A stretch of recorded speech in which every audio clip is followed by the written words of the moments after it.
Upang alamin ang panig ng COMELEC tungkol sa usapin ng barangay at sangguniang kabataan elections, makakausap natin sa linya ng telepono si COMELEC Chairman George Erwin Garcia. Magandang gabi po, Chairman Garcia.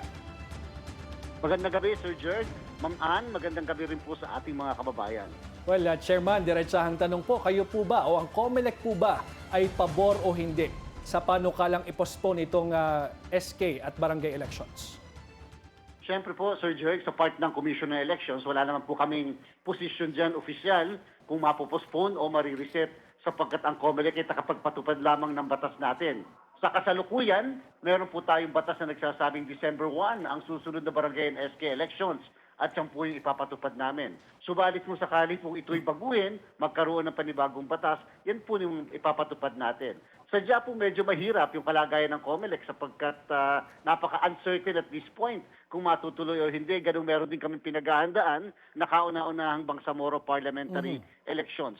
Yun po ang kadahilan ng kahit na meron tayo nakuhang impormasyon na sa Agosto 12 ay pipirmahan ng ating Pangulo ang naturang panukalang batas, tuloy-tuloy pa rin po yung ating paghahanda, yung registration of voters, yung procurement ng ating mga kagamitan, at iba pang mga aktibidad na kaakibat dito sa ating pong barangay and SK elections.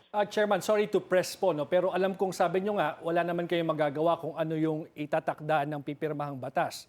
Pero po, 2 weeks ago, kung tama ang pagkakaalala ko, hiningan kayo ng Malacanang ng posisyon.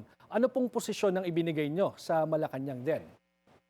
Ayan din po yung ating katulad na sinabi na sa bandang huli ito ay absolute discretion ng Executive Department at Legislative Department ng ating pamahalaan.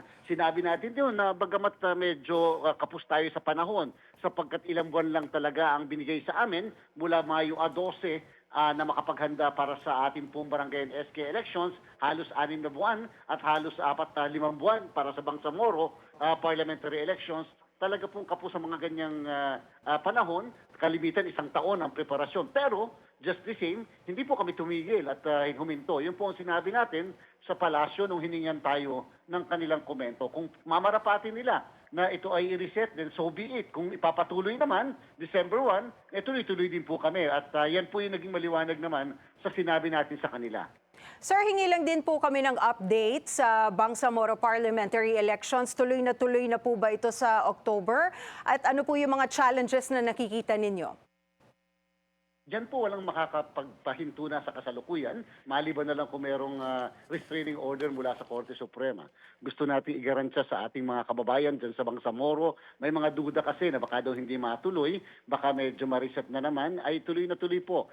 In fact po, nasa rurok tayo ng ating paghahanda dyan sa Bangsamoro. Bagamat, Ma'am Ann, hanggang ngayong araw na to, yung ating hinihingi sana na batas mula sa parlamento upang i-redistribute, i-reapportion yung 7 seats mula sa Sulu dati ay hindi pa rin po nagagawa ng Bangsamoro. So ibig sabihin, kung sakali pong matuloy ang eleksyon, ito po ay mag-involve lang sa 73 na parliamentary seats at maaaring wala po yung 7. Pero ito naman po ay hindi makakaapekto sa legalidad ng pagkukondak ng halalan sa darating na October 13. Kamakailan nga po niligdaan ni President Marcos yung executive order na kasama ang Sulu sa Zamboanga Peninsula.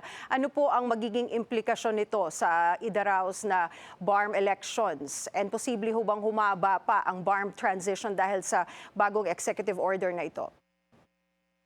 Wala naman po sapagkat simula na magkaroon ng desisyon ang Korte Suprema doon sa kaso ng Province of Sulu versus Executive Secretary na sinasabing hindi kasama talaga ang Sulu sa Bangsamoro, ay kaagad din kumilos ang COMELEC. In fact, yung aming opisina na dati-rati na ang Sulu o COMELEC office namin ay under ng BARM, nilagay na rin po namin yan sa Region 9. So medyo nauna po kami doon sa executive order ng ating Pangulo. At yun po lang yung ating problema sa kasalukuyan sapagkat meron po kasing 7 naka-allocate na seats na parlamento para po sa Sulu. At ito po'y kinakailangan i-redistribute sa natitirang mga probinsya ng Bangsamoro. Ang COMELEC po ay walang kapangyarihang mag-redistribute nito kahit po ang ating Kongreso, ito po ay nakalaan sa ating pong parlamento. At hanggang ngayon po ay nagdidebate sila doon kung paano ito ma-redistribute. Nagbigay po tayo dati ng May 30 na deadline. In-extend po natin na kung pwede June 15. Tapos po July 15 ang final na deadline natin